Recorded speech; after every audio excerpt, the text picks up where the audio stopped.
I want to share a story that has stayed with me for a long time. In hospice, we spend a lot of time around the end of life. We sit quietly at bedsides. We listen to breathing change. We hold hands when words are no longer needed.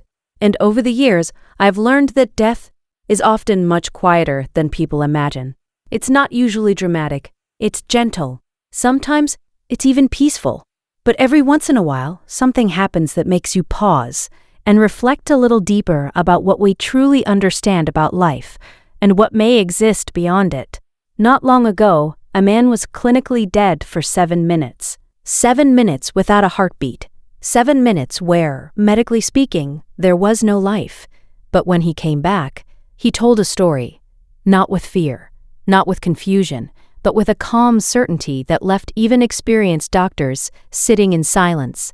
In hospice care, we hear many stories from people who come very close to the edge between life and death. Some are simple, some are deeply personal, and some stay with you long after the room grows quiet again.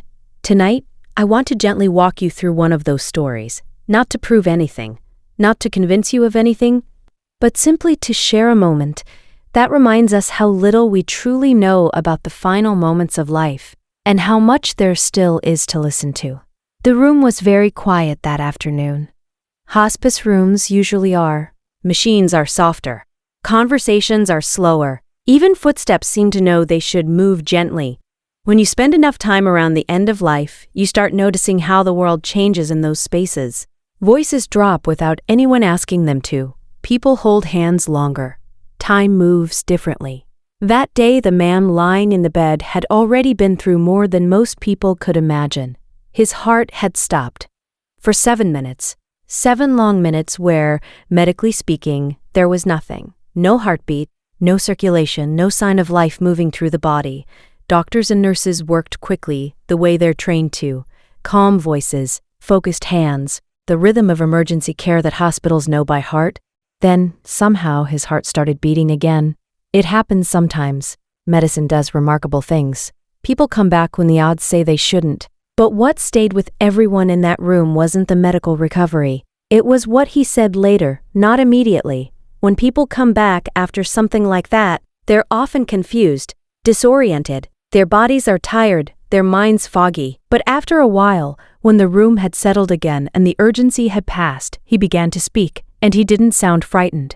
That's one of the first things people notice in moments like that. He sounded calm, not excited, not dramatic, just calm, the way someone sounds when they're describing a place they have quietly visited. His voice was soft, like he was still somewhere between sleep and waking. He said that when his heart stopped, he didn't feel pain. He didn't feel panic either. In fact, the first thing he noticed was the absence of struggle. One moment there had been noise, movement, pressure in his chest, the rush of people around him. And then suddenly, there was stillness. He said it felt like stepping out of a storm into a quiet room. In hospice, we hear descriptions like that more often than people might expect. People think the end of life is always chaotic or frightening. But many times, those who come very close to that edge describe something very different. They talk about quiet, a kind of deep quiet that feels almost physical. He said he became aware of it slowly, not like flipping a switch, but more like drifting. The sounds of the hospital faded away. The feeling of the bed beneath him faded too. And then there was something else. He told the doctors that it felt like he was still aware, but the awareness wasn't coming from his body anymore. He didn't use complicated words. Most people don't when they describe things like this. They just say what it felt like. He said he felt light. Not floating the way people imagine in movies, just light, as if the weight of his body wasn't there anymore. When the doctors asked him later what he saw, he took a long time to answer. Not because he was trying to make the story dramatic, but because he was trying to find words that fit something quiet. He said the first thing he noticed wasn't a place. It was a feeling, peace. Not the kind of peace you feel after a good night's sleep. Not the relief after pain medicine finally works. Something deeper than that. He described it like the moment when a person finally sets down a heavy bag they didn't realize they'd been carrying their whole life. That was the feeling. Just release. In hospice care, We often see people relax in their final hours in a way that surprises families. Someone who has been restless for days will suddenly become very still. Their breathing softens, their faces relax. Sometimes they even smile in their sleep, and families will whisper, "They look so peaceful." Listening to this man speak, it sounded very much like that moment. But he said there was more. After the quiet came awareness. He said he realized he could see, but not the way eyes normally see. There was no bright light like people sometimes describe, no tunnel, no sudden flash. Instead, he said it was more like waking up slowly in a room where the lights are already soft. He could sense space around him, not walls exactly, just openness. And he said something else that made the doctors exchange glances.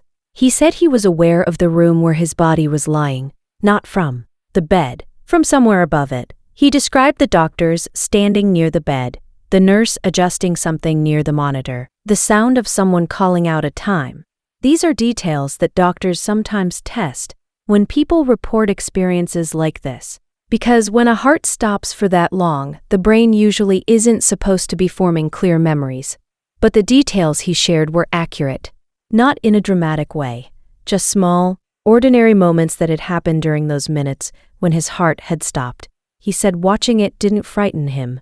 In fact, he said it felt strangely natural, like observing something familiar from a distance. He didn't feel attached to the body in the bed, but he didn't feel separated from it either. It was simply there, part of the story of his life, but not all of it. One of the doctors asked him if he tried to move or go somewhere. He smiled when he answered that, a quiet smile. He said, movement didn't feel necessary. It wasn't like walking or flying. It was more like being aware of wherever his attention went. When he focused on the room, he experienced the room. When his attention drifted somewhere else, the feeling changed. And then he said something that made the room grow very still. He said he began to feel the presence of someone, not see them clearly, just sense them. In hospice, this is another thing that families sometimes whisper about. People near the end of life will suddenly look toward a corner of the room and say the name of someone who passed away years earlier. A mother, a brother, a husband. Sometimes they speak to them like they've just walked into the room, and families often ask, quietly, why are they seeing people who aren't here? But when you sit at enough bedsides, you start noticing patterns. The expressions on those faces aren't usually frightened, they're relieved, comforted, just like this. S-Man sounded as he described that moment. He said the presence didn't speak in words. It didn't have to.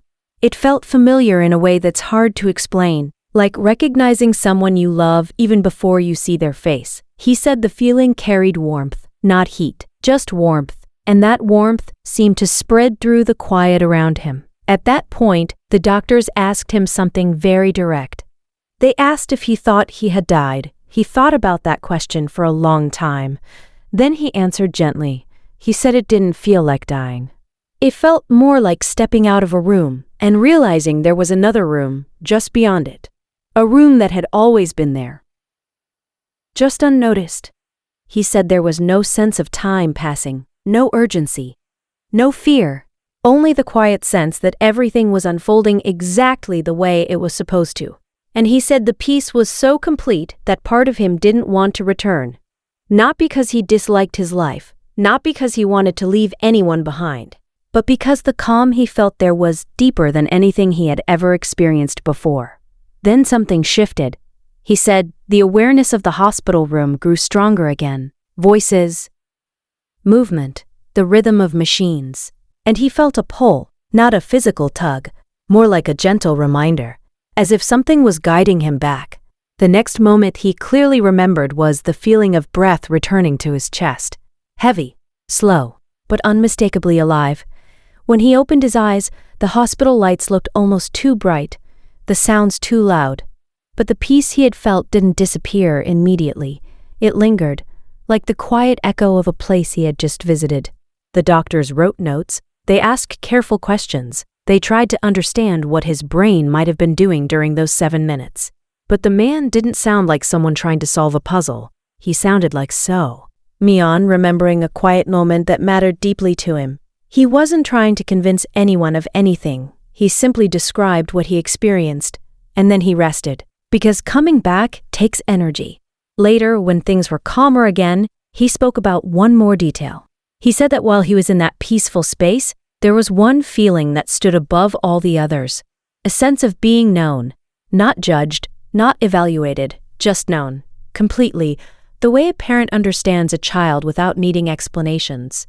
The way someone who loves you can see who you are beneath all the noise of daily life. He said that feeling was the most surprising part of the entire experience, not the awareness, not observing the room, not sensing another presence, but the deep, unmistakable feeling that nothing about him was hidden, and yet nothing about him was rejected either. In hospice care, we sometimes hear people express something very similar near the end of life. They'll say things like, "I think everything will be okay," or "I'm not afraid anymore." And when families ask why, the answer is often simple. They just feel it. The man in that hospital room described the same quiet certainty. He didn't claim to understand everything about what happened. He didn't try to explain it in scientific terms. He simply said that for 7 minutes, the fear of death that many people carry their whole lives seemed to disappear, replaced by something gentle, something steady, something that felt like coming home to a place he hadn't realized he remembered. When you spend enough time around the end of life, certain patterns begin to reveal themselves. Not in a loud way, not in a way that demands attention, but quietly, over time. Hospice work is not about dramatic moments. Most of it is made of ordinary human experiences. Sitting beside a bed, listening to breathing, adjusting a blanket, holding someone's hand while the room grows softer and quieter. In those hours, people often say things they might never say in the rush of everyday life. The closer someone comes to the end, the less interested they seem in pretending. The small masks people wear in daily life begin to fall away. What remains is something very honest. Sometimes it's regret. Sometimes it's gratitude. Sometimes it's a kind of peaceful acceptance that surprises even the family sitting beside them. And sometimes people begin describing experiences that feel difficult to explain. Families will often lower their voices when they bring these things up. They'll say something like, "He keeps talking to his brother, but his brother passed away years ago." Or, "She says her mother has been visiting her at night." You can see the uncertainty in their faces when they say it. They aren't sure if it's confusion, medication, imagination, or something else. When you've sat beside many bedsides over the years, you start noticing something interesting. These moments rarely feel chaotic. They feel calm. The person speaking about seeing someone who has passed away usually isn't frightened. Their voice is steady. Their face is relaxed, in a way that looks almost relieved. It's very different from what people expect. Movies often show death as something frightening or violent, but the final days of life, in hospice settings, often look much more peaceful than people imagine. The body slows down, breathing becomes softer, conversations become simpler, and occasionally, people begin describing what feels like a gentle transition happening around them. Some people say they feel like they're preparing for a trip. Others talk about waiting for someone, not waiting with anxiety, but waiting with patience, like someone sitting quietly at a station knowing the train will arrive when it's time. One man once told me something I never forgot. He was very close to the end, but his mind was still clear. He had been quiet most of the afternoon, just resting. Then suddenly he opened his eyes and looked toward the doorway. His face softened in a way that made the room feel different. He smiled. Not a big smile, just the quiet kind people have when they recognize someone they love. He whispered a name, the name of his wife. She had passed away more than 10 years earlier. His daughter was sitting beside the bed when he said it. At first she looked confused. Then she looked emotional.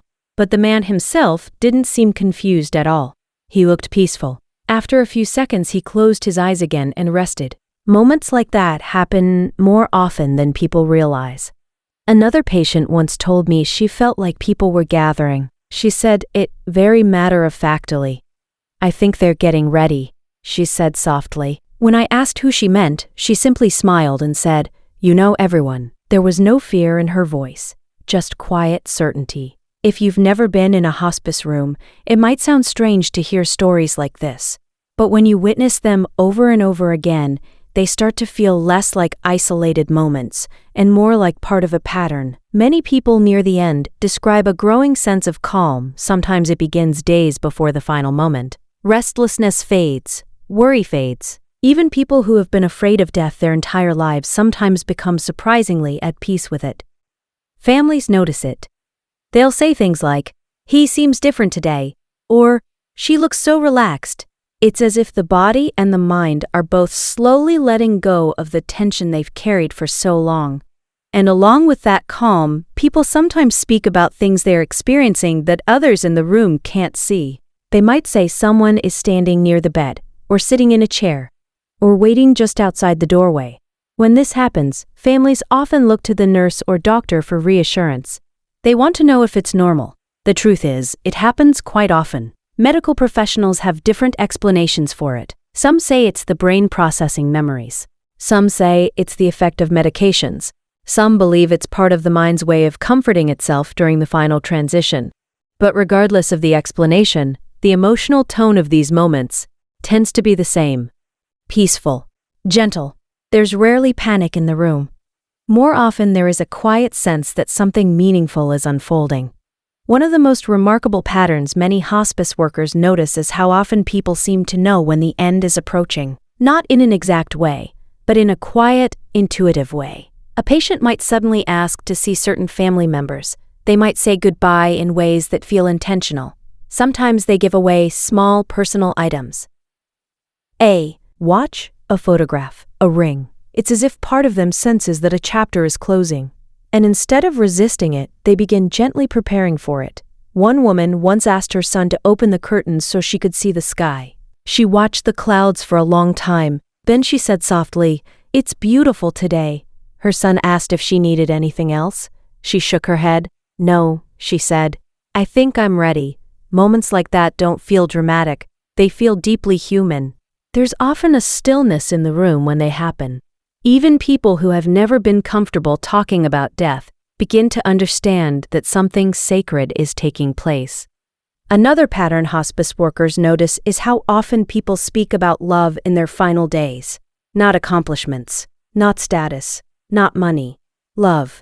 People remember the moments they shared with others. They talk about their children, their parents, their partners. They revisit memories that mattered to them. Sometimes they apologize. Sometimes they forgive. Sometimes they simply say thank you.